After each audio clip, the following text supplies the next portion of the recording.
Le message du jour avec le pasteur Mickey Hardy. L'amour de Dieu, un défi. Nous allons ouvrir notre Bible ce matin dans l'évangile de Matthieu au chapitre 5.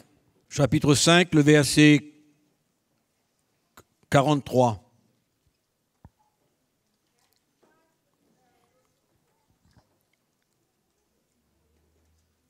Les paroles de Jésus qui montrent la qualité de vie, le mode de vie du chrétien. Vous avez appris qu'il a été dit, tu aimeras ton prochain et tu haïras ton ennemi.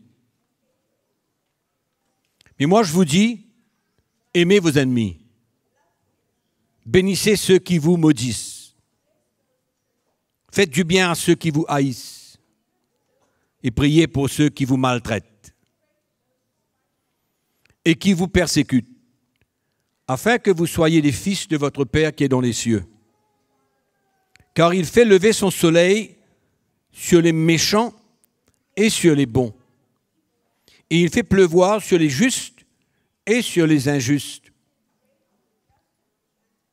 Verset 46. Si vous aimez ceux qui vous aiment, quelle récompense méritez-vous? Si vous aimez ceux qui vous aiment, quelle récompense méritez-vous? Les publicains n'agissent-ils pas de même? Et si vous saluez seulement vos frères, que faites-vous d'extraordinaire? Les païens n'agissent-ils pas de même? Soyez donc parfaits, comme votre Père céleste est parfait. Ce matin, je voudrais partager avec vous quelques instants sur l'amour de Dieu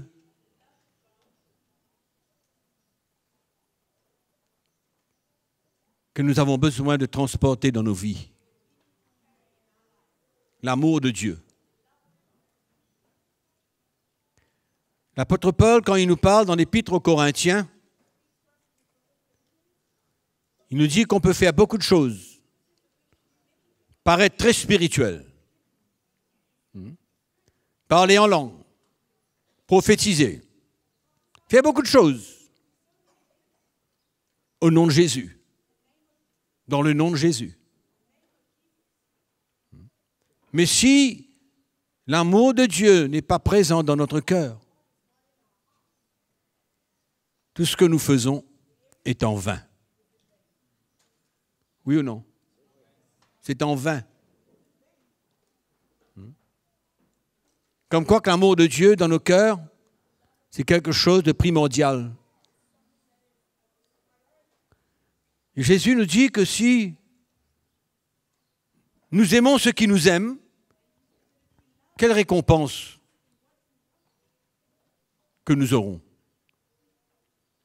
Vous êtes tous d'accord avec moi que c'est tellement facile d'aimer quelqu'un qui dit qu'il nous aime.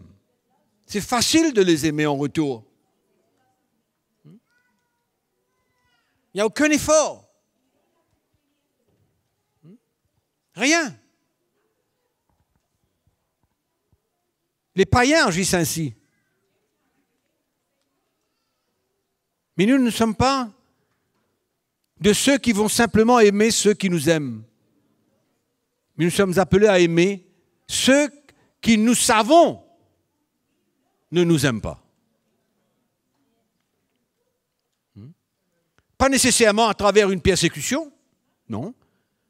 Pas obligatoirement quand ils nous persécutent ou qu'ils nous maltraitent. Mais pour multiples raisons, surtout spirituelles bien sûr. Il y a des gens qui ne nous aiment pas. Pour ce que nous représentons, la menace. Nous sommes sûrement une menace pour eux, pour leur tradition ou leur foi, leur croyance.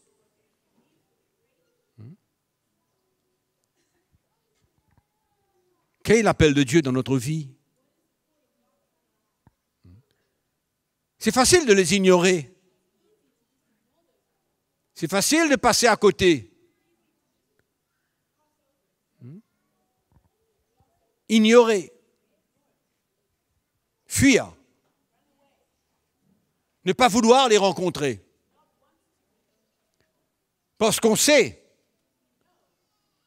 qu'ils ne nous aiment pas. Quel défi, quel challenge.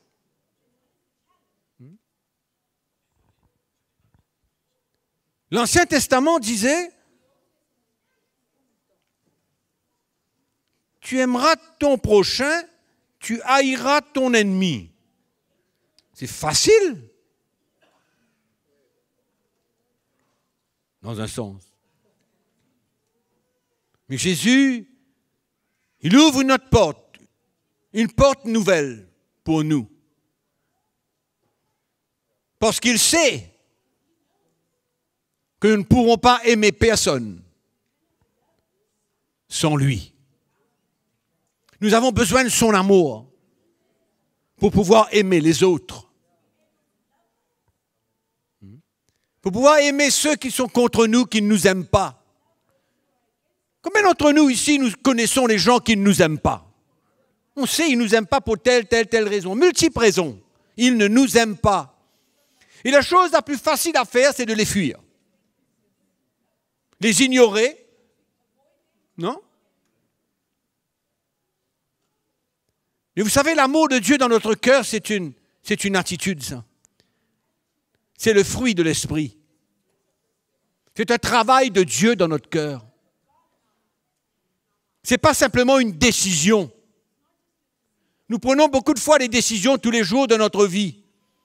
Mais souvent, nous réalisons que la décision que nous prenons doit être accompagnée d'une œuvre de Dieu dans notre cœur afin que cela porte des fruits. Parce que les décisions, on les prend tous les jours. Oui ou non? Tous les jours, on prend des décisions dans notre vie. Pour notre bien, dans la bonne direction. Oui ou non? On veut faire certaines choses. Ou alors on ne veut pas faire d'autres choses. Mais ce n'est pas souvent le cas. Dans le sens où on n'arrive pas toujours à faire ce qu'on veut. Et on n'arrive pas toujours à ne pas faire ce qu'on ne veut pas. Et à chaque fois que ces situations se présentent devant nous, nous réalisons qu'on a besoin de prendre notre croix, qu'on a besoin de perdre notre vie pour arriver à faire ce que nous voulons faire et ne pas faire ce que nous ne voulons pas faire. On est d'accord ou non? C'est pourquoi les décisions, elles sont toujours faciles à prendre. Très facile de prendre des décisions. Mais nous avons besoin de réaliser que les décisions que nous prenons, nous n'arriverons jamais, ou allons dire plus souvent, nous n'arriverons pas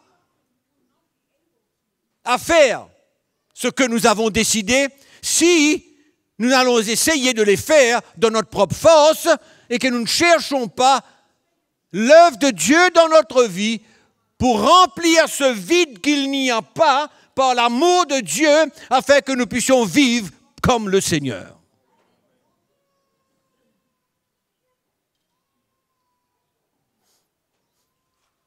Et souvent, on n'arrive pas à réaliser que le Seigneur, il a institué sous la nouvelle alliance un seul commandement. Il n'y en a pas beaucoup, hein? Il y a un seul. Mais un commandement qui englobe tout.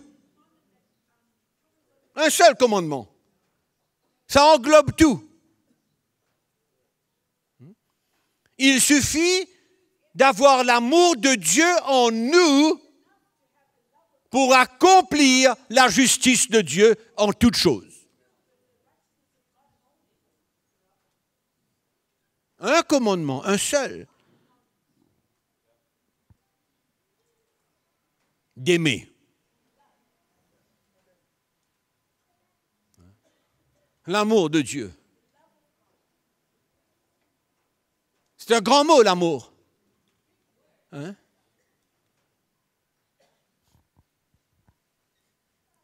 C'est vrai, on peut aimer notre femme, on peut aimer nos enfants, on peut aimer notre mari. Ça, c'est une chose.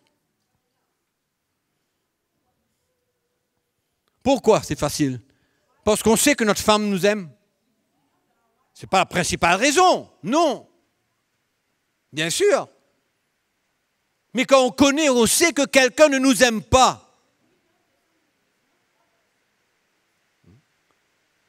Et c'est là le test. Quelle est notre réaction? Quelle est notre attitude? Qu'est-ce qu'on va faire? Qu'est-ce qu'on va dire? Quelle sera notre action? Qu'est-ce qu'on va chercher? C'est beaucoup plus facile d'ignorer, c'est beaucoup plus facile de fuir que de faire face. Moi, je sais que souvent, je connais beaucoup de personnes qui ne m'aiment pas, ou qui n'aiment pas ma femme, ou notre famille. Pourquoi? C'est spirituel, à cause de notre foi. À cause de Jésus. Et souvent, nous pouvons avoir une attitude, moi je l'ai eu, les attitudes où je préfère ne même pas essayer de les aimer. Parce que je ne les rencontre pas, je ne veux pas les rencontrer, je fuis. Mais on a besoin d'une œuvre de Dieu. Je réalise que j'ai besoin d'une œuvre de Dieu dans ma vie. Ça fait partie de la croix que je dois prendre. Parce que tout ça, c'est mon orgueil, l'orgueil de l'homme. L'orgueil de l'homme, c'est plus facile pour lui d'aimer nos frères et nos sœurs avec qui on voit tous les jours, on travaille avec eux tous les jours, on prêche l'évangile tous les jours, on a une communion fraternelle avec eux tous les jours. C'est facile de les aimer. Très facile de les aimer. Vous êtes d'accord avec moi? Il n'y a aucun problème dedans. Ok, on a des petits conflits de gauche et de droite, mais c'est merveilleux. Il y a des frères qui nous aiment, des sœurs qui nous aiment, et c'est facile pour nous en retour de les aimer. Très facile. Mais Jésus a dit, mais quelle récompense que vous méritez si vous aimez vos frères et sœurs en Christ? Si vous aimez ceux qui vous aiment, il n'y a aucune récompense. Les païens le font. Les païens le font. Mais nous sommes les enfants de Dieu. On a une autre qualité de vie. Le défi est plus grand. Le défi est plus grand si on veut représenter le Seigneur. Et Jésus a dit ici, priez pour ceux qui vous maltraitent et qui vous persécutent, afin que vous soyez fils de votre Père qui est dans les cieux. Afin que vous soyez fils de votre Père qui est dans les cieux. Je suis un enfant de Dieu. Et Dieu s'attend à ce que son amour en moi puisse se manifester envers tous, sans exception. Et souvent c'est dur. C'est Dieu d'aimer quelqu'un qui ne nous aime pas. Allons regarder un petit coup dans 1 Corinthiens chapitre 13.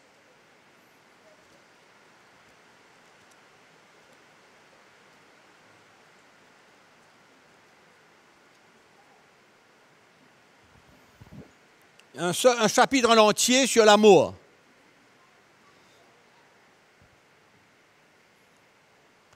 Alors Paul dit au verset 1, « Quand je parlerai les langues des hommes et des anges, si je n'ai pas l'amour, je suis un airain qui résonne ou une cymbale qui retentit. » En d'autres mots, ça fait du bruit. « Et quand j'aurai le don de prophétie, la science de tous les mystères et toute la connaissance, quand j'aurai même toute la foi jusqu'à transporter des montagnes. » Et comment souvent on regarde aux choses extérieures, ce que nous pouvons accomplir pour Dieu, des grandes choses que nous pouvons accomplir pour Dieu, les miracles, des prodiges et tout ça, c'est extraordinaire. Et souvent, on cherche même la gloire là-dedans. Souvent, on cherche un petit peu de gloire dans ce que Dieu a pu faire à travers nous. des guérisons, des miracles, il y a beaucoup de choses. Les choses extérieures qui frappent l'œil. Ça frappe l'œil. Et là, l'apôtre Paul, qu'est-ce qu'il nous dit? On peut tout avoir. Don de prophétie, la science de tous les mystères. Il parle des mystères de Dieu. Des choses que l'homme naturel, l'homme intelligent ne peut même pas comprendre, des mystères. Et on peut même arriver à comprendre tous les mystères, avoir toute la connaissance, la foi jusqu'à transporter les montagnes. Et je n'ai pas l'amour, je suis rien. Rien. On a bien compris, rien? Rien. À quoi sert-il d'avoir toutes ces choses et de manifester toutes ces grandes choses que nos yeux peuvent voir, que nos mains peuvent toucher? Si on n'a pas l'amour, on n'est absolument rien. Rien. Si on ne peut pas aimer les gens tels qu'ils sont, on n'est rien. Rien. Toutes les belles choses qu'on peut accomplir, à quoi sert-il? Tout le bruit qu'on peut faire. Extraordinaire.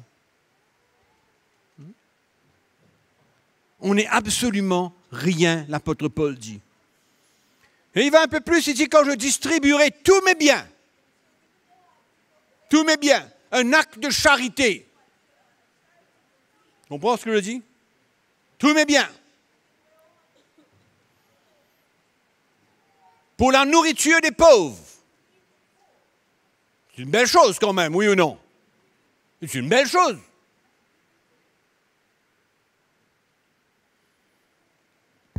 Quand je livrerai même mon corps pour être brûlé. Si je n'ai pas l'amour, cela ne me sert à rien.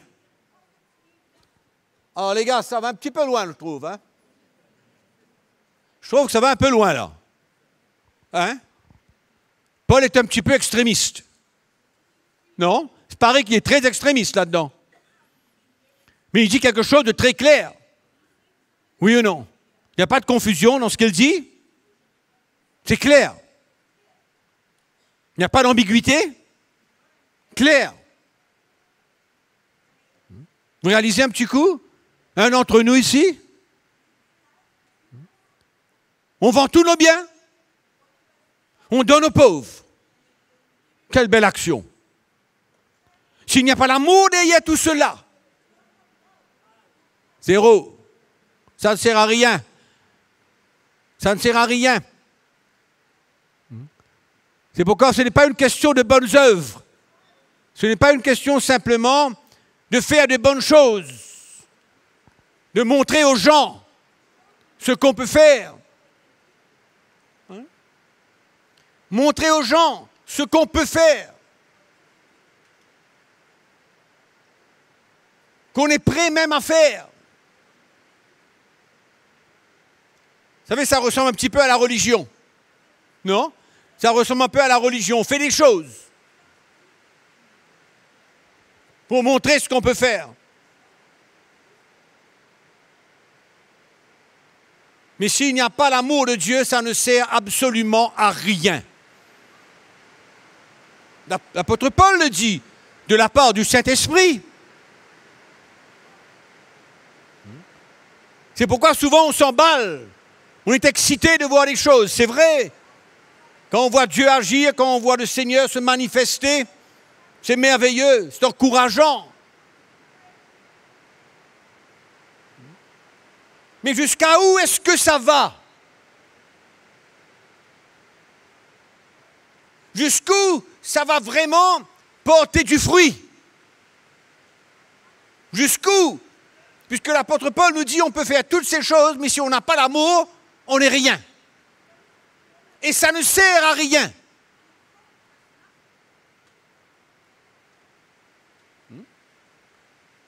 Et c'est fou comment on peut se glorifier des choses qui se passent.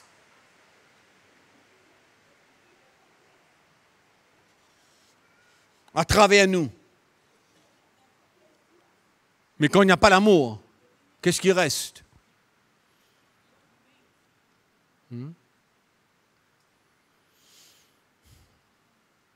Mes frères et sœurs, regardez à votre vie. Vous êtes assis dans ce lieu ce matin. Qu'est-ce qui a fait fondre votre cœur?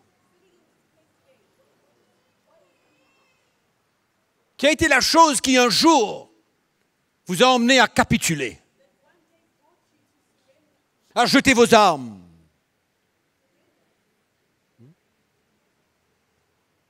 C'est parce que votre intelligence vous a emmené à faire.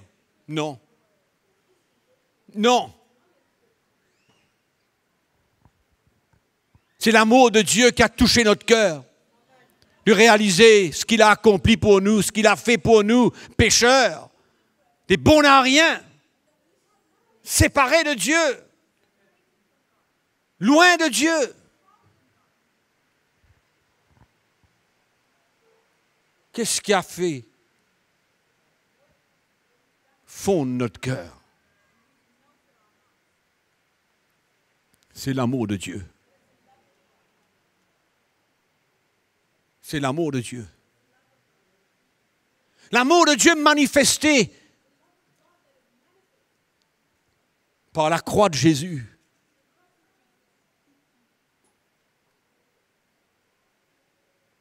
Qui m'a fait arrêter un jour et comprendre que Dieu m'a aimé et qu'il m'aime et qu'il a donné sa vie pour moi.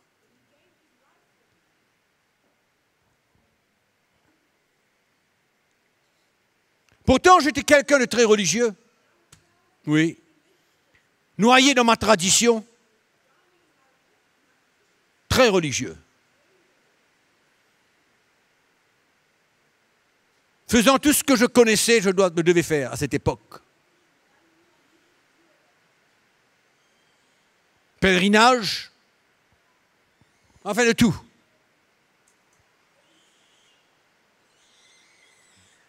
Mais ces choses-là n'ont jamais changé ma vie, n'ont jamais m'emmené à un moment dans ma vie où j'ai compris que Dieu m'aimait.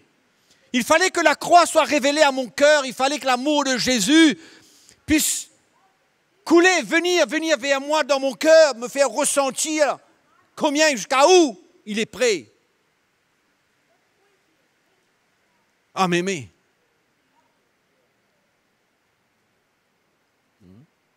C'est vrai? C'était pas les grandes cymbales, c'était pas la grande musique, c'était pas des grandes choses, c'était pas mon intelligence, ma logique et toutes ces choses-là. C'est l'amour de Dieu. L'amour de Dieu.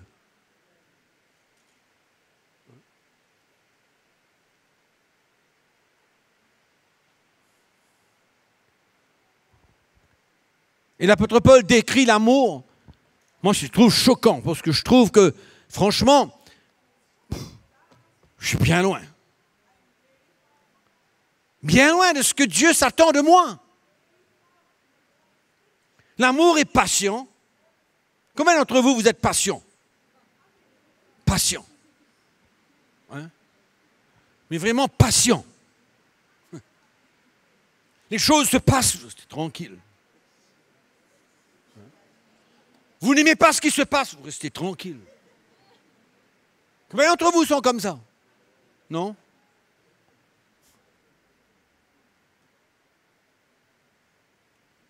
Plein de bonté. N'est point envieux. Il ne se vante point. Ne s'enfle point d'orgueil. Moi, ce sont les versets que je déteste lire. Et vous? Ça vous arrive à lire ces quelques versets, de vous attarder un petit peu là-dessus? Ça vous fait avoir honte. Ne fait rien de malhonnête. Ne cherche point son intérêt. Ne s'irrite point.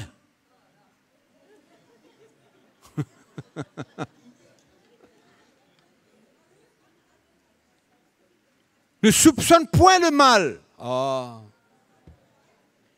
Soupçonne point le mal. Hein? Ça parle de quoi, ça?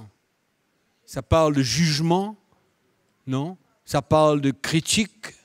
Non. Au fait, ça nous met dans une position où on est un petit peu meilleur que l'autre. Ça vous arrive un peu de temps à autre? Hein? Mes frères et sœurs, il y a une grande œuvre de Dieu qui doit continuer dans notre cœur et dans notre vie. Hein? Parce que l'amour de Dieu, c'est la chose essentielle dans la vie du chrétien. Essentielle. Parce que c'est ça qui est le cœur de Dieu. C'est ça qui a été manifesté à la croix. C'est ça qui a été manifesté à la croix. C'est l'amour de Dieu.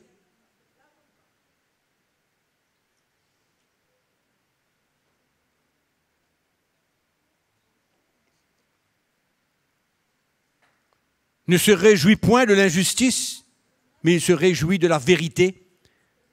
Il excuse tout. Autre mot, il pardonne tout. Il croit tout. Il croit, c'est-à-dire qu'il y a la foi. Pas seulement la foi, mais il préfère croire dans ce que quelqu'un dit, à moins que dans son cœur, l'Esprit de Dieu lui dit non. Mais il préfère croire. Tu comprends? Il préfère croire. Jusqu'à preuve du contraire. Jusqu'à preuve du contraire. Il préfère croire. À moins que, vraiment, comme je l'ai dit tout à l'heure, l'Esprit de Dieu nous alerte. Il dit non, c'est faux. On est d'accord.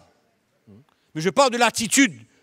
Je parle de la première réaction que nous avons besoin d'avoir, à moins qu'il y ait une alerte. Une alerte dans notre cœur. Il croit à tout. Il espère tout. Il supporte tout. Oh là là.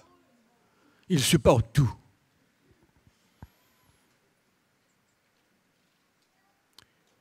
On a un petit bout de chemin à continuer, frère et sœurs. Hein?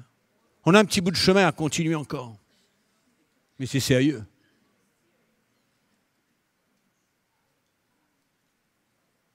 Vous voulez ou vous ne voulez pas? Prenez le challenge ou non? Prenez le challenge? Pour tout ce qu'il y a devant nous? Pour tout ce que Dieu prépare devant nous?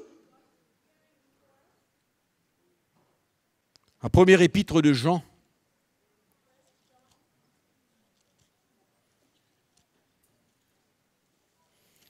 Je crois qu'on le connaît tous, l'apôtre Jean. L'apôtre de l'amour, comme on dit. 1 Jean chapitre 4.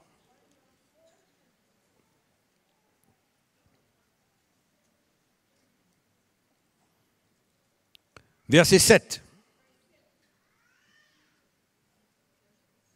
Vous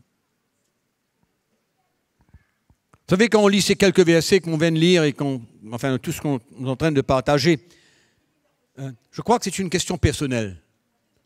On n'est pas là pour regarder à X, Y, Z, mais nous-mêmes, chacun. Chacun. Qu'est-ce que Dieu est en train de vouloir me dire, moi? Quel est mon défi à partir de la parole de Dieu que j'entends?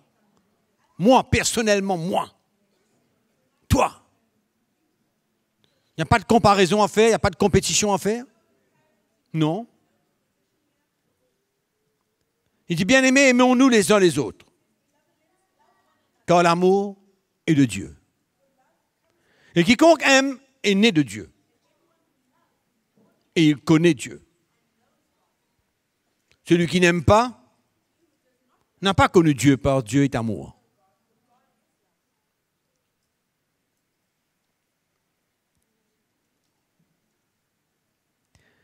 L'amour de Dieu a été manifesté envers nous en ce que Dieu a envoyé son Fils unique dans le monde, afin que nous vivions par lui. Et cet amour consiste non point en ce que nous avons aimé Dieu, mais est ce qu'il nous a aimés et a envoyé son Fils comme victime expiatoire pour nos péchés.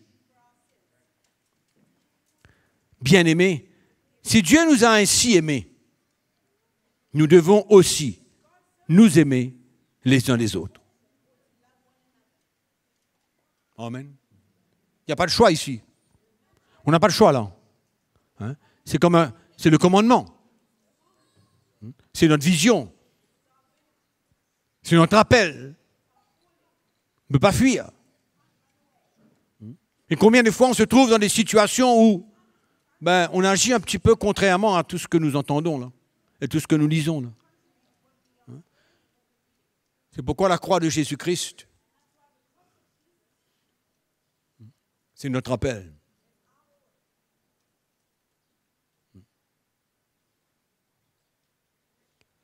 Il y a une mort à soi-même pour pouvoir aimer les autres comme Christ nous a aimés. Il y a de l'orgueil que Dieu doit briser. Oui ou non?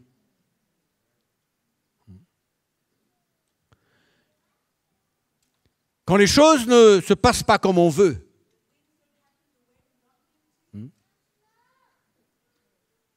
quand les choses ne se passent pas comme on s'attend, quand quelqu'un n'est pas là où Dieu veut qu'il soit et qu'on veut qu'il soit là, où Dieu veut qu'il soit, quelle est notre réaction?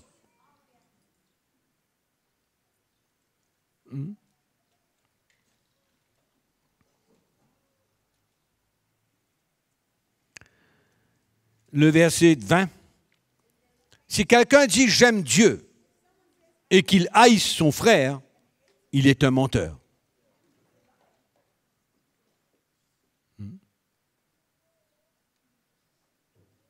En d'autres mots, comment est-ce qu'on peut se réunir dans cette salle et avoir de l'animosité, du non-pardon dans notre cœur envers quelqu'un là?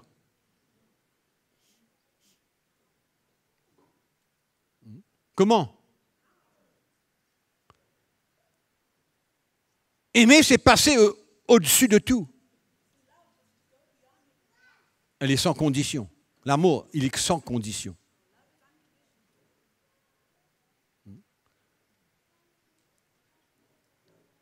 L'amour, c'est la preuve de la maturité, c'est la preuve de l'œuvre de Dieu dans la vie de quelqu'un. Ce n'est pas quelque chose d'émotionnel. Non, l'amour de Dieu. Quand on le décrit, on réalise qu'il n'y a rien d'émotionnel là-dedans. C'est le fruit, le produit d'une œuvre de Dieu dans nos cœurs.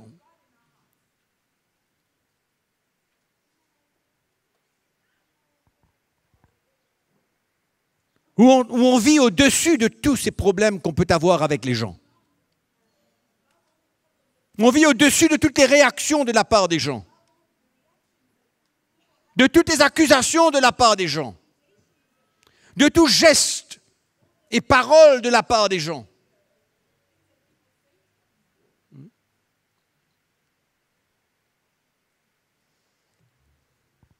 L'œuvre de Dieu dans nos cœurs. Quand vous réalisez que la Bible nous dit que lorsque nous étions encore pécheurs, Dieu nous a aimés, il a envoyé son Fils lorsque nous étions encore des pécheurs. Vous réalisez un petit coup?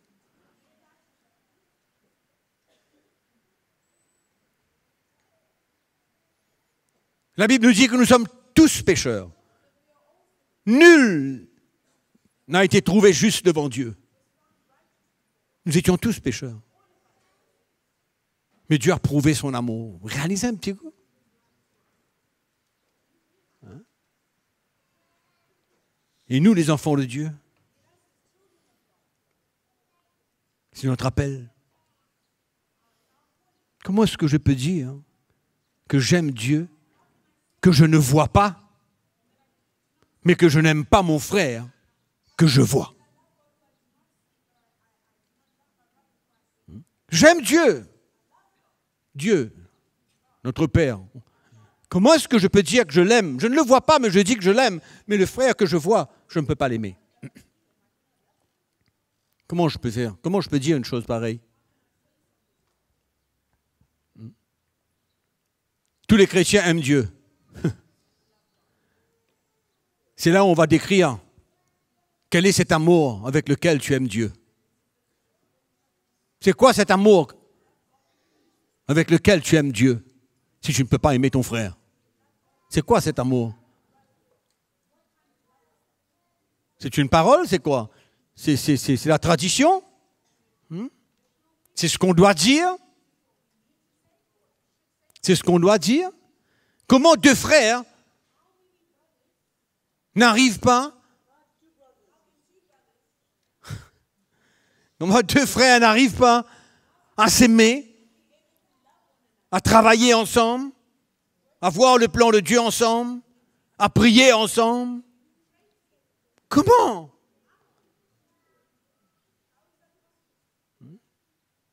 C'est extraordinaire parce que quand je voyage en mission,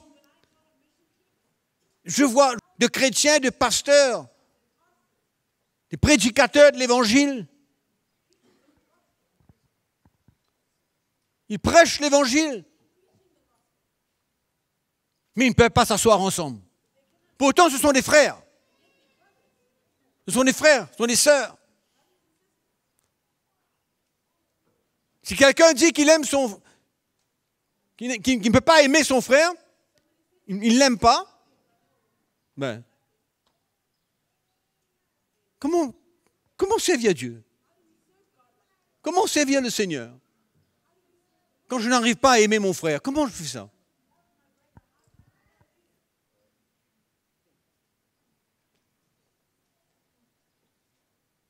Comment j'arrive à faire ça? C'est un peu étrange quand même, quand on lit la parole de Dieu.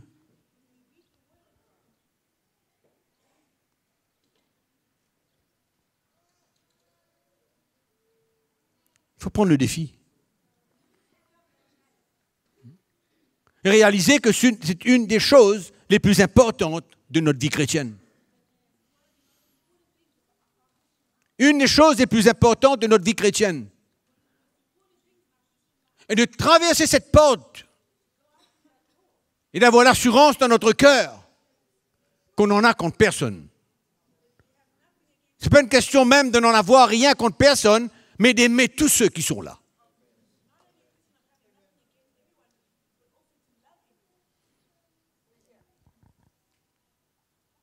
L'amour, c'est un don de sa vie. L'amour, ce n'est pas des paroles. L'apôtre Jean le dit.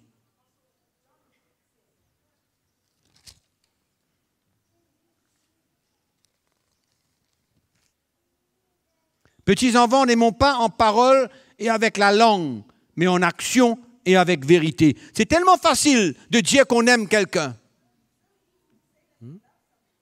D'avoir les bonnes paroles. Mais la réalité, c'est ce qu'il y a dans le cœur de l'homme. C'est ça la réalité. Et la Bible nous dit que c'est par là que nous connaissons, que nous marchons dans la vérité. Comme ça.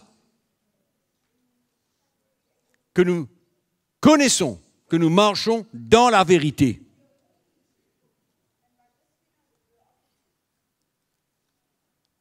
L'amour de Dieu dans notre cœur. Aimer mon frère pour qui il est. L'aimer tel qu'il est.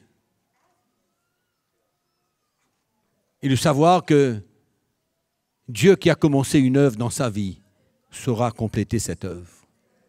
Et même s'il ne la complète pas, il n'y a pas de condition. Il n'y a pas de condition.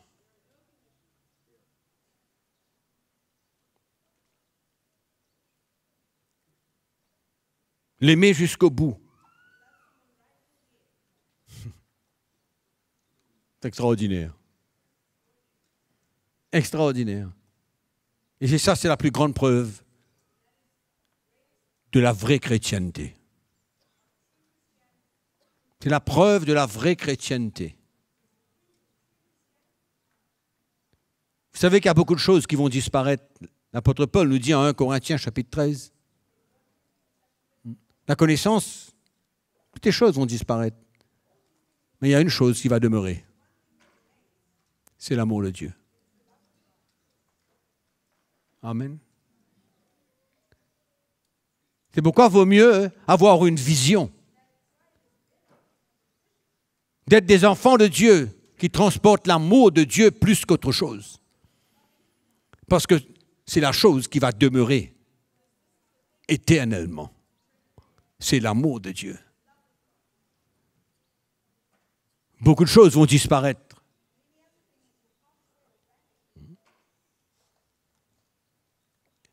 Aimer. Un grand mot. L'amour de Dieu. Extraordinaire. Nous ne sommes pas en train de parler à un niveau émotionnel. Non. Aimer quelqu'un parce qu'il nous donne quelque chose. Non. Ce n'est pas une question d'aimer quelqu'un par intérêt. Non.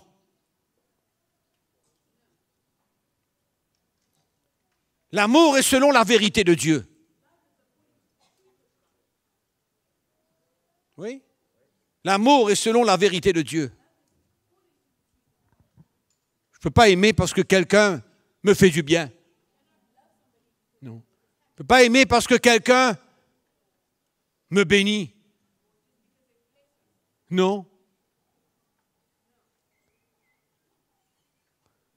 Qu'importe ce qu'il est, ce qu'il fait. L'amour de Dieu ne change pas. L'amour de Dieu ne change pas. Notre amour pour les uns pour les autres ne dépend pas de quoi que ce soit. En d'autres mots, il n'y a aucune condition.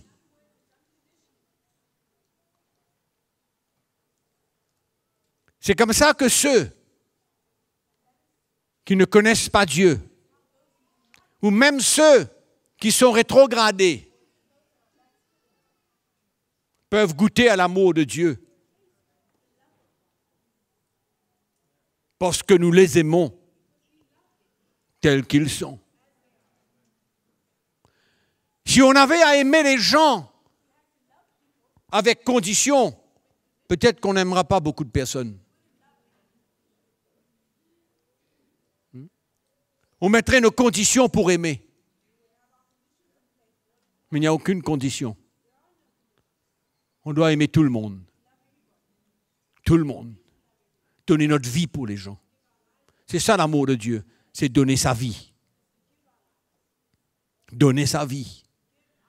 C'est plus facile de donner sa vie pour quelqu'un qui marche avec nous, qui nous comprend, que donner sa vie et aimer quelqu'un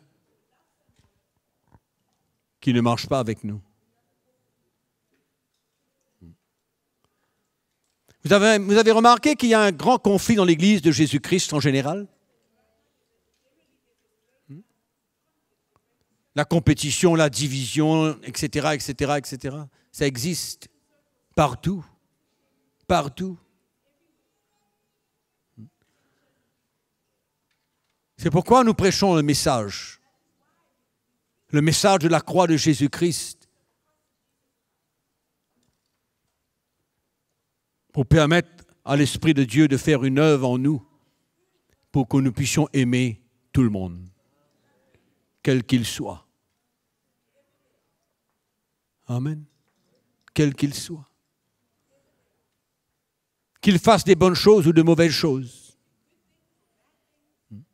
Et souvent, nous limitons notre amour aux choses que nous acceptons, que nous aimons. Nous le limitons. En d'autres mots, nous aimons parce que.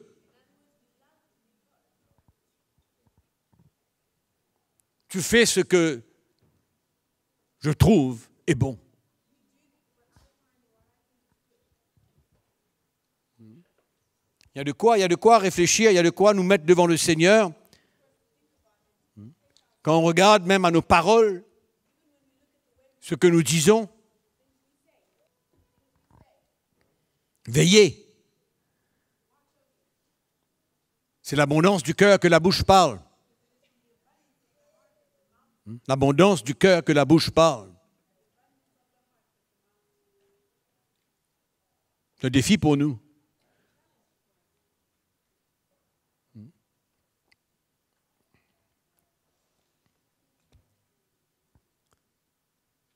Il y a des gens qui visitent cette église et qui ressentent l'amour qu'il y a entre nous.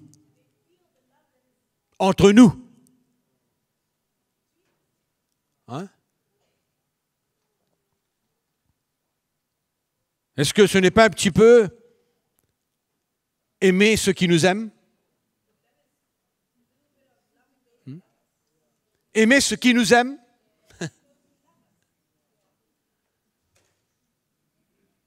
Mais il y a une étape qui est un petit peu plus difficile. C'est d'arriver à laisser le Seigneur nous briser un petit peu afin qu'on arrive à aimer les gens avec qui peut-être nous ne sommes pas d'accord, la manière qu'ils font, qu'ils agissent. Et il y en a beaucoup. Donc les gens qui nous visitent ressentent l'amour de Dieu entre nous, ressentent cette communion fraternelle, mais est-ce qu'on veut passer à une nouvelle vitesse supérieure?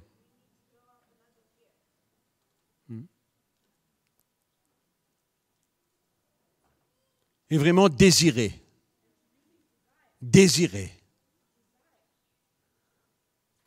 avoir la vision d'aimer tout le monde, tous nos frères, toutes nos sœurs.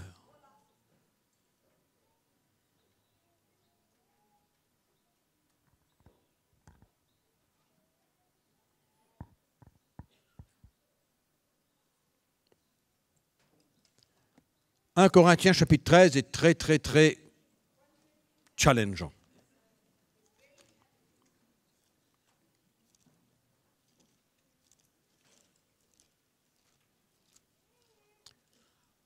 Souvent, quand je lis 1 Corinthiens chapitre 13, je ne dis pas que je lis souvent, mais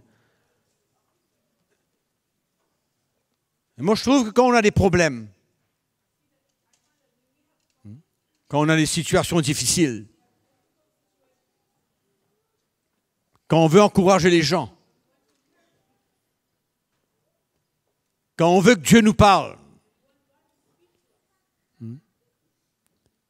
moi, je ne connais pas trop de chapitres qui permettent à Dieu de nous parler instantanément. Instantanément.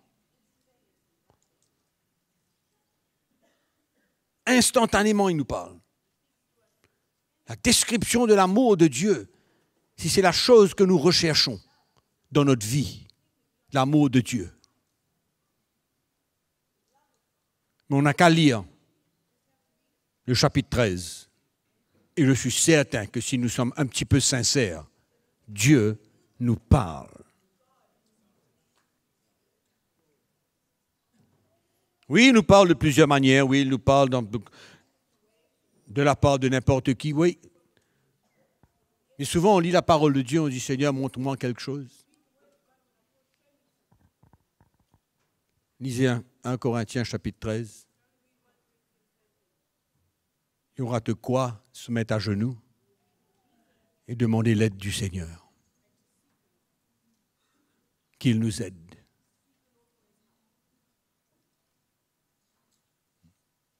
Vous êtes d'accord? Juste quelques versets. Quelques versets. C'est un miroir. C'est un miroir. Si on est sincère devant le Seigneur, c'est un miroir.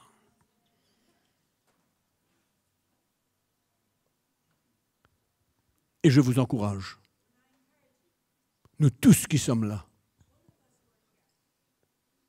à avoir cette vision d'un amour inconditionnel pour servir à Dieu. Inconditionnel pour servir à Dieu. Et qu'on réalise qu'on peut faire beaucoup de choses. Mais si on n'a pas cet amour de Dieu en nous, ça ne sert pas à grand-chose. Amen. Ça ne sert pas à grand-chose.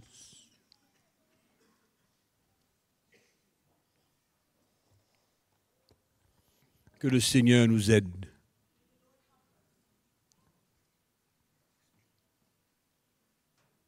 On prend le challenge ou non? Oui. On prend le challenge. Je lis juste quelques versets avec vous dans l'Épître de Jacques et on termine.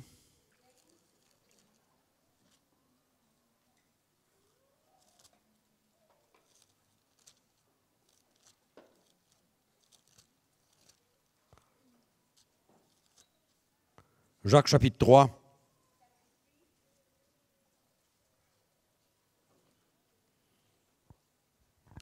Pourquoi je dis ça? Pourquoi je lis ce verset? C'est parce que souvent,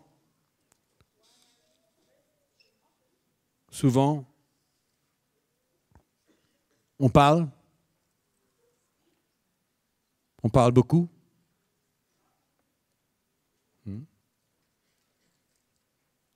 On dit beaucoup de choses. Mais on ne réalise pas que dans nos paroles, peut y avoir beaucoup de critiques, de jugements, de paroles qui ne sont pas édifiantes pour personne.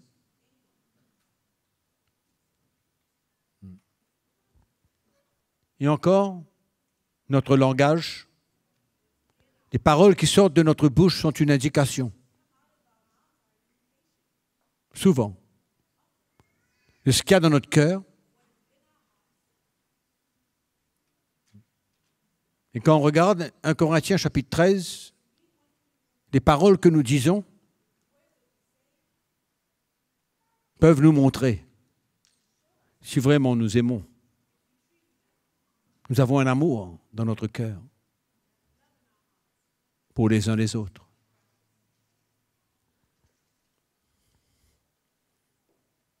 Le verset 2 nous dit, nous bronchons tous de plusieurs manières. Si quelqu'un ne bronche point en parole, c'est un homme parfait, capable de tenir tout son corps en bride. Si nous mettons le mort dans la bouche de chevaux pour qu'ils nous obéissent, nous dirigeons ainsi leur corps tout entier. Au fait, tout ce texte du chapitre 3 nous parle comme quoi que nous pouvons, avec notre langue, la même langue, nous n'avons pas deux, nous avons une seule, nous pouvons bénir et nous pouvons maudire. Nous pouvons dire des paroles encourageantes, édifiantes, comme des paroles de condamnation, de critique, de jugement. Oui ou non? Mais ici, l'apôtre Jacques nous dit que si quelqu'un ne bronche point en parole, c'est un homme parfait capable de tenir tout son corps en bride. Je veux relier ça, avant de terminer, relier ce texte avec l'amour de Dieu dans notre cœur. Parce que je crois que les paroles qui sortent de notre bouche nous indiquent ce que nous avons dans notre cœur.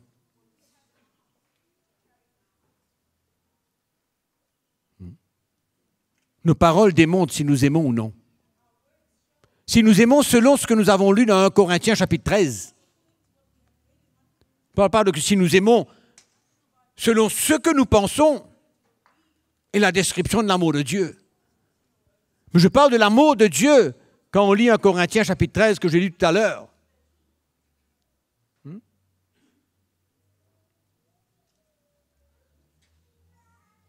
C'est pourquoi nous avons besoin de la grâce de Dieu et l'aide de Dieu. Nous avons besoin de prendre notre croix et de suivre Jésus. et le laisser faire son œuvre dans nos cœurs.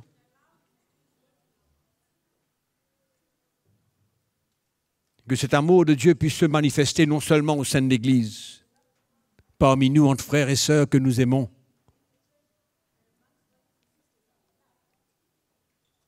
et souvent on peut s'attacher à un groupe de personnes avec qui on a l'habitude de vivre. Et nous les aimons parce qu'ils nous aiment. Moi, je veux vous encourager à ce que l'amour de Dieu qui est dans notre cœur puisse se manifester envers tout le monde.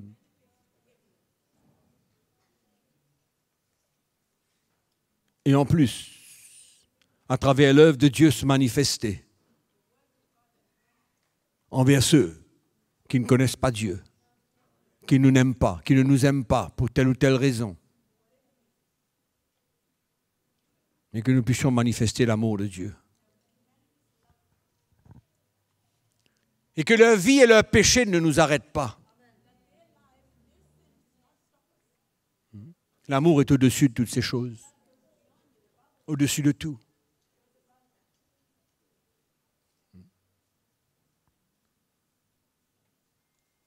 Je prie avec vous ce matin. Parce que nous avons un grand challenge devant nous. Pour tout ce que Dieu va faire. Et nous ne sommes pas appelés à trier. Faire un tri. Mais nous sommes appelés à aimer tout ce que Dieu met devant nous. Tous. Sans exception. Amen. Sans exception.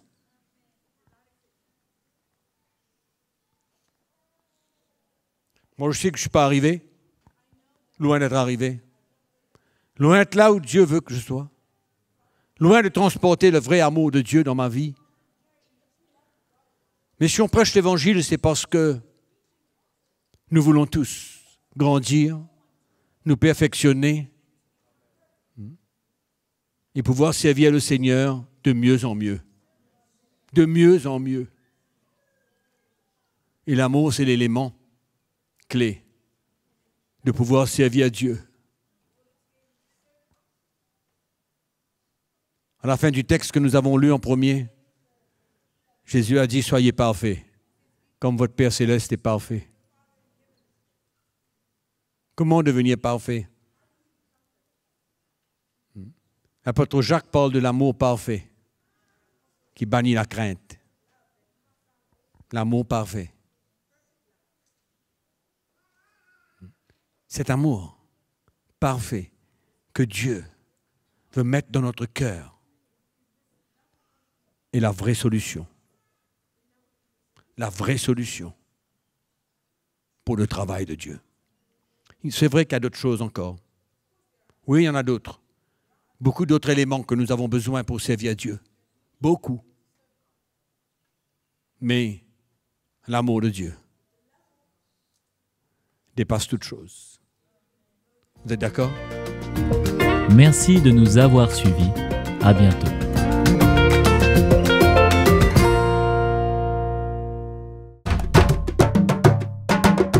Pour plus d'informations, visitez le www.ctmi.org.